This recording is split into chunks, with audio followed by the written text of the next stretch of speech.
আসসালামু আলাইকুম এভরিওয়ান।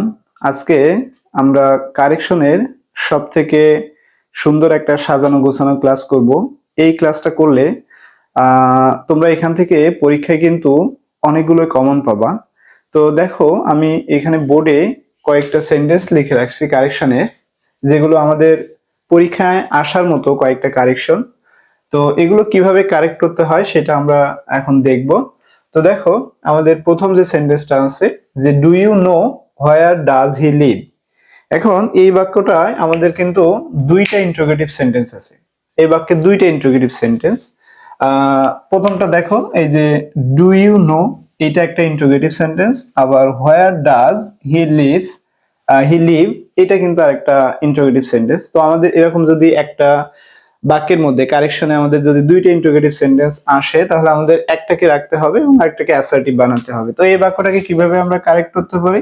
আমরা এখানে কিন্তু প্রথমে লিখব যে ডু ইউ নো।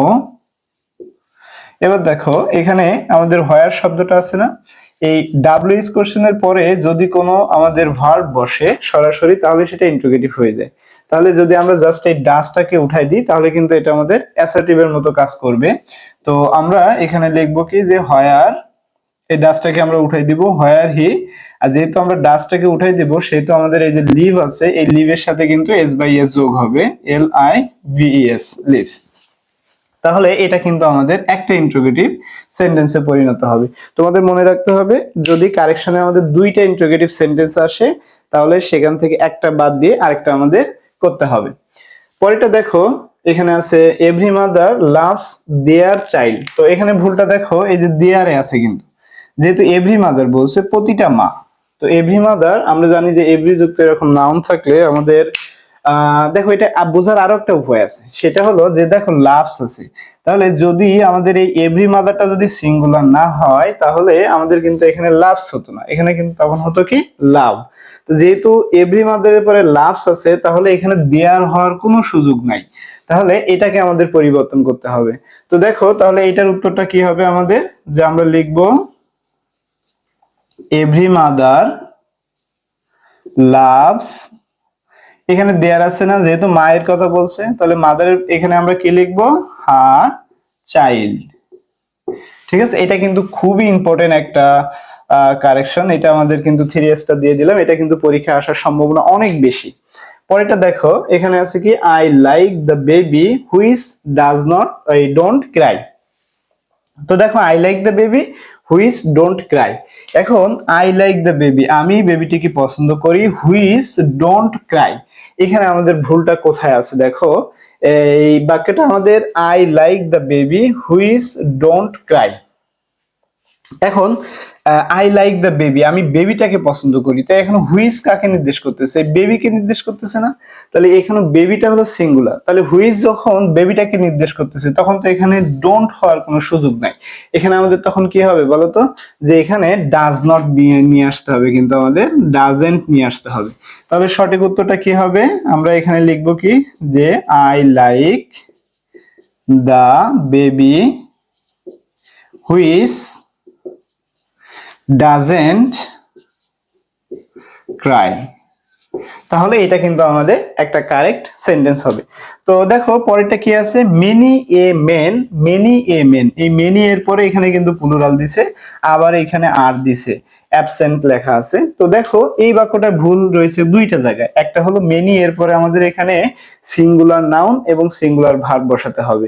তাহলে মেনি এর এখানে আমাদের ম্যান হবে এবং এখানে কিন্তু আমাদের ইজ করতে হবে, এটা আমাদের কারেক্ট করতে হবে। তাহলে আমরা এখানে লিখবো কি যে many a man is absent.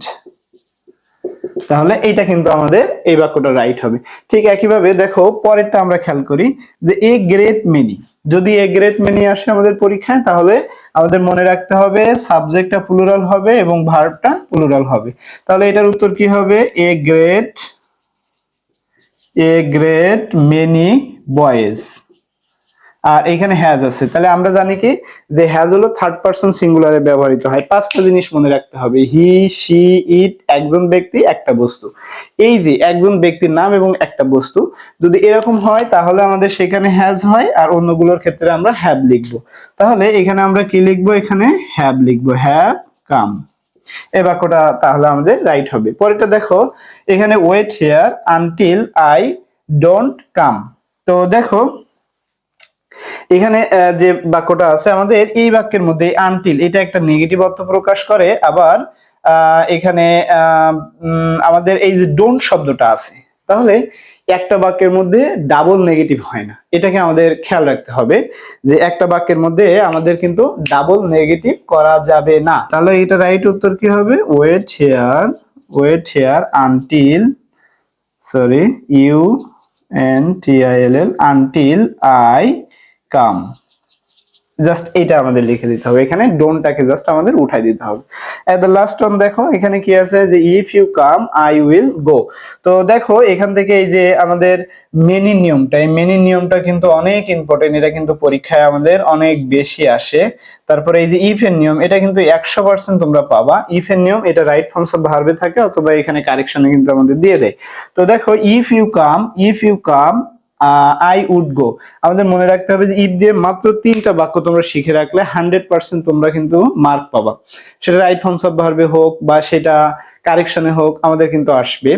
If plus present tense থাকলে মনে রাখবে, ইফ প্লাস প্রেজেন্ট টেন্স থাকলে সাবজেক্ট প্লাস শ্যাল উইল, আর ইফ প্লাস পাস্ট টেন্স থাকলে subject plus would could might plus V1, আর if plus past perfect tense থাকলে would have could have, subject plus would have could have might have plus V3, এইটা। আর এই বাক্যগুলো একটু ঘুরে আসতে পারে যে হ্যাড দিয়ে শুরু হতে পারে, তো মনে রাখবা হ্যাড এর পরে যদি V3 থাকে তাহলে আমাদের সেটা would have could have might হ্যাভে যাবে, আর যদি হ্যাড এর পরে V3 না থাকে তাহলে সেটা উড কুড মাইটে যাবে। এটা কিন্তু সরাসরি হ্যাড দিয়ে বাক্যটা শুরু হবে। তো দেখো এখানে আমাদের কি আছে যে ইফ ইউ কাম, এই কামটা প্রেজেন্ট টেন্সে আছে, তাহলে আমাদের এখানে তো উড হওয়ার কোনো প্রয়োজন নাই। আমরা এখানে কি লিখবো যে if you come I I I will go, এটা আই শ্যাল বা আই উইল এখানে লেখা যাবে। তো দেখো এভাবে কিন্তু আমাদের এই কারেকশনটা কিন্তু কমপ্লিট করতে হবে। তোমরা যদি এই যে আমি যে কারেকশনগুলো এখানে বোর্ডে লিখছি এগুলো কিন্তু অনেক ইম্পর্টেন্ট পরীক্ষায় আসার জন্য, যে এখানে এই যে এভরি মাদারের যে নিয়মটা আমি এখানে 3 স্টার দিলাম, তারপরে তোমার এখানে আই লাইক দ্য বেবি হুইস, এই নিয়মটাও অনেক পরীক্ষায় আসে। মানে এখানে যে কয়টা দেয়া আছে সে কয়টা কিন্তু তোমাদের পরীক্ষার জন্য খুব ইম্পর্টেন্ট, তোমরা এগুলো ভালো করে দেখবা তোমরা এখান থেকে 100% কমন পাইছো কয়েকটা।